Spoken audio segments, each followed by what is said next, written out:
Hey, how's it going, friends? Thank you for tuning in to VR Revelations. I would appreciate it if you could give this video a like and make sure you subscribe for future coverage.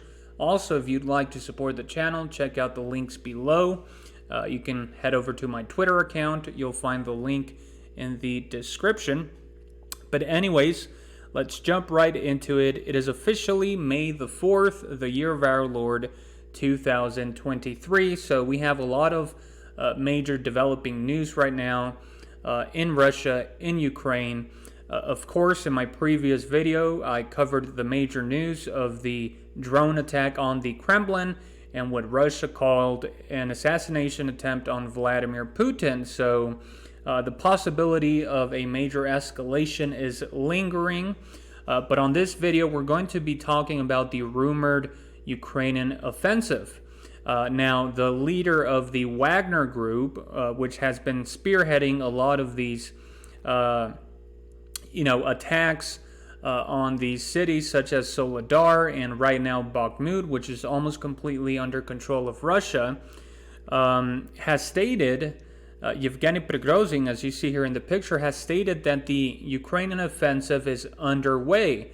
Now, Zelensky himself just said that the offensive would start soon, and I believe some of the Ukrainian officials said that they would not announce the day when the offensive would start. So it's going to just happen naturally without any announcement. And, if anybody should know if the offensive has started, it would be somebody on the front lines, like the leader of the Wagner Group here for the Russians, Yevgeny Prigozhin.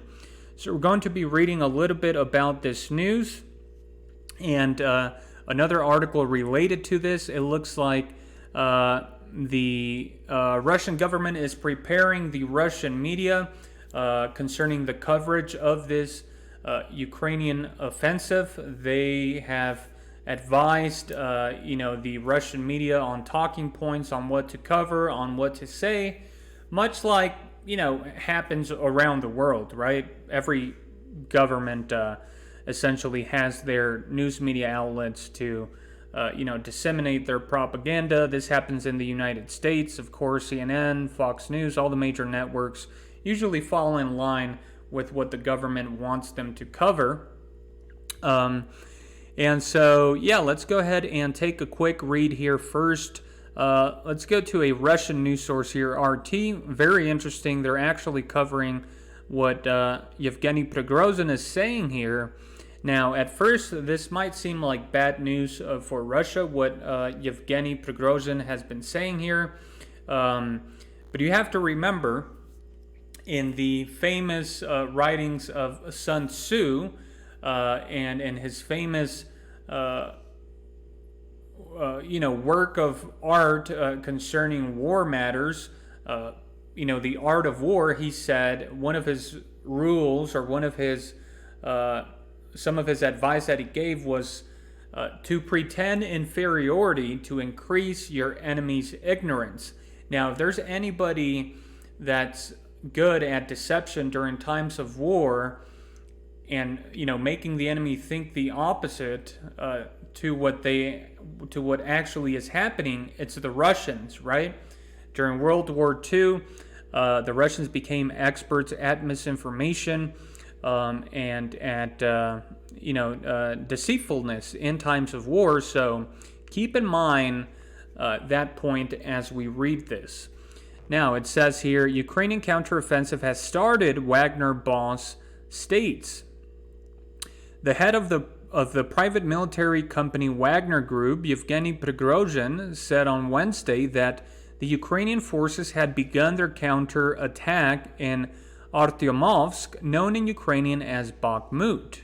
And I said that a couple of videos ago, that if the counteroffensive was launched, it was probably going to be aimed at Bakhmut, since it's getting ready to completely fall into Russian hands. Ukrainians only control about 5 to 10% of the city right now, and Zelensky made a huge deal about it. He was pretty much saying how he couldn't lose the city, how he would lose support from the West, how his people would pressure him to call for some sort of peace agreement. So it definitely makes sense that Zelensky would give the order to launch the majority of the strength of this offensive, at Bakhmut. But the article goes on here. So it says, begun their counterattack in Artemovsk, known in Ukrainian as Bakhmut, and are threatening to overwhelm his undersupplied troops. Wagner forces advanced more than 200 meters on Wednesday, sustaining 116 fatalities and leaving less than 3 square kilometers of the Donbass city in Ukrainian possession, Prigozhin said in an audio clip shared online. However, the PMC's leader then announced that the Ukrainian military has begun its counterattack with unlimited manpower and ammunition. Meanwhile, he painted a dire picture of Wagner's own situation, saying ammunition shortages are acute, and his troops have enough rounds remaining for just a few days. The Russian Defense Ministry is refusing to issue artillery ammunition to Wagner, ignoring our every request, Prigozhin claimed. The Wagner forces have been at the forefront of street fighting in Artemovsk, known by Ukrainians as Bakhmut, a key rail and road junction in the Donbass. Kyiv has funneled tens of thousands of soldiers to the city, even as Wagner and other Russian troops establish fire control over all the supply roads, leaving the Ukrainians half surrounded.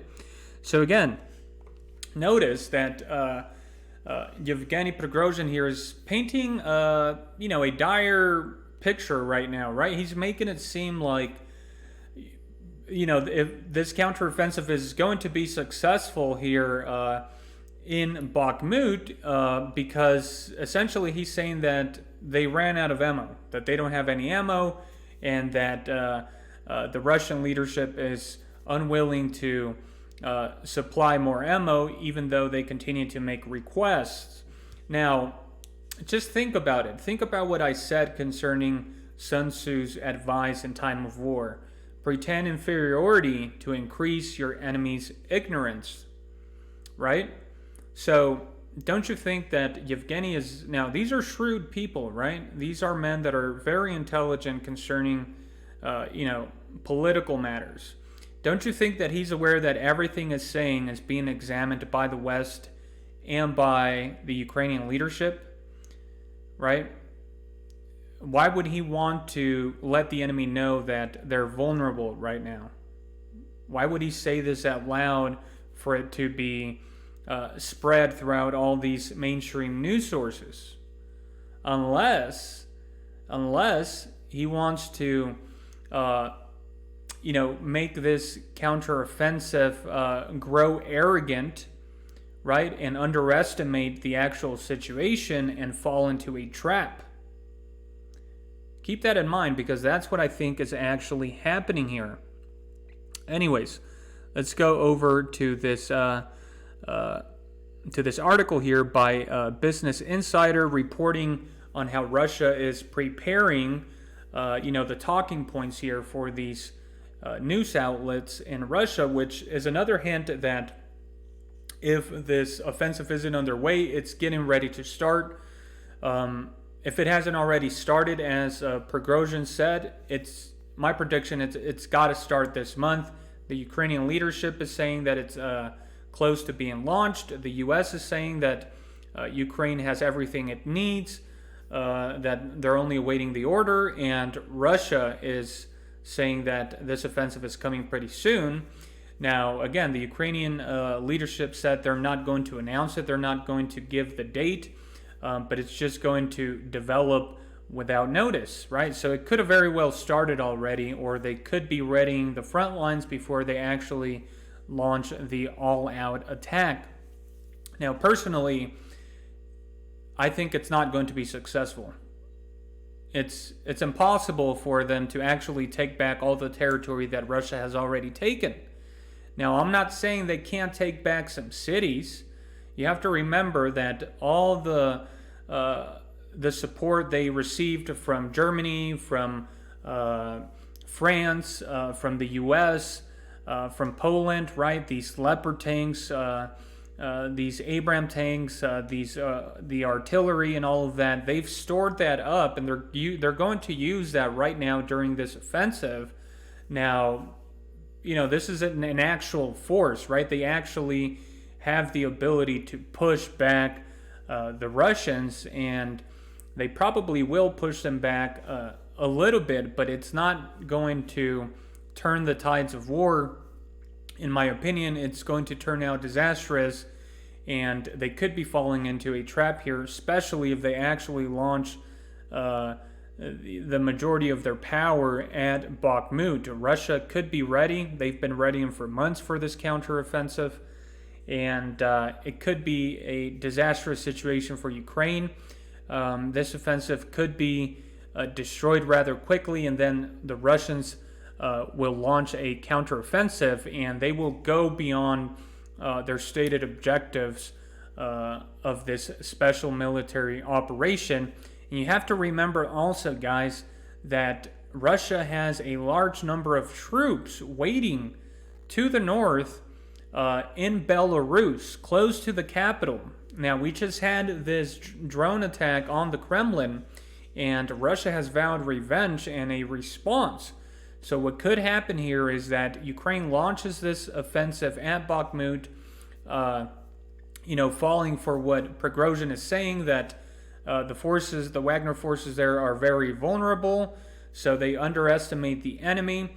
They suffer major losses, and then Russia could aim for the head and launch an offensive from the north aimed at the capital, Kyiv, right? So you have to keep all of this into account. But anyways, let's get into this article here by Business Insider. A newly obtained Kremlin document outlines how Russian state media should handle an expected Ukrainian counteroffensive, according to a new report.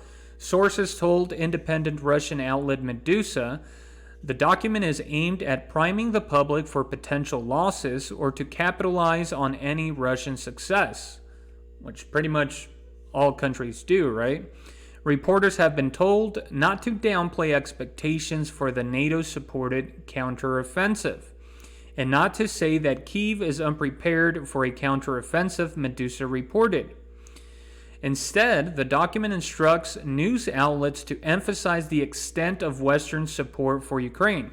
So again, what they're pretty much saying is that Russia wants the public to understand that, this offensive is very formidable, that it's not a weak offensive, and that the reason for that is because it's being supported by the West, right? By the United States. Insider has not independently reviewed the document in question. The report comes as Russia awaits a much-anticipated military pushback by Ukrainian forces. U.S. General Mark Milley said this week that Ukraine has bolstered its capacity and is prepared for the counterattack.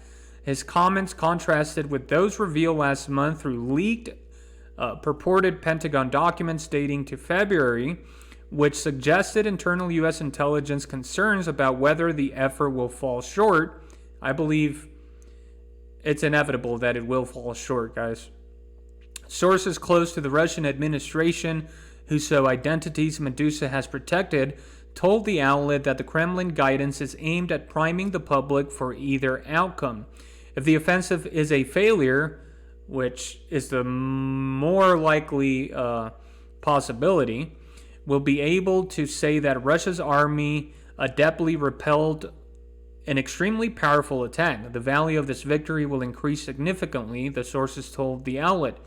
If Ukraine, with the help of weapons from the U.S. and Europe, is successful and takes territory, again, notice that they're not saying they're going to take all of the territory back, that they're going to push all of the Russians out of all of Ukrainian land, right? Because they know that's literally impossible, right? Russia would just escalate to a point that Ukraine would be unable to bear. So it depends. What do they consider a success? Taking 100 yards back of territory? Taking 100 miles back of territory? What is a success here? Are they talking about short-term success? Are they talking about long-term success? Actually taking back quite a substantial amount of territory and holding it, for as long as they need to. So it's very ambiguous here. But I think the reality is that this counteroffensive is going to fail. They just don't have the power that Russia has. It's that simple. And I think once it does fail, it's going to lead to the complete collapse of Zelensky's government. And again, you also have to take into account the possibility that while this counteroffensive is going on, Russia may launch an offensive to the north of Ukraine aimed at the capital via Belarus. So it says here, if Ukraine, with the help of weapons from the U.S. and Europe, is successful and takes territory, the loss will be explainable too. After all, the West has focused a tremendous amount of effort on the front, but its successes, when compared to those efforts, have been very modest. They were cited as saying.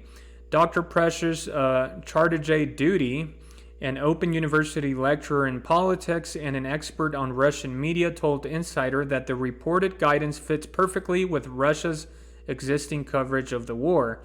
Not only does guidance like this provide cover for Russia's uninspiring performance, again, you can see this professor's Western bias here, but the focus on Western and NATO help undermines the idea of Ukraine's agency in the conflict, she said. As Russia had founded itself unable to secure a decisive victory, state media has increasingly portrayed the conflict as a proxy war between Russia and NATO, she said, which is the truth. I mean, it's it's so ridiculous how how much they try to deny the U.S.'s involvement. It's a proxy war. The U.S. is fighting Russia through their proxy Ukraine. They're sending weapons. They're involved in the conflict, right? We saw this all throughout the Cold War, in the Vietnam War, in the Korean War, Russia and the U.S. facing each other through these proxies. So, yes, Russia is facing NATO and all these other nations. I mean, at least be honest about that, right? I mean, what do you call the billions of dollars in armaments that the U.S. is sending Ukraine? Not being involved?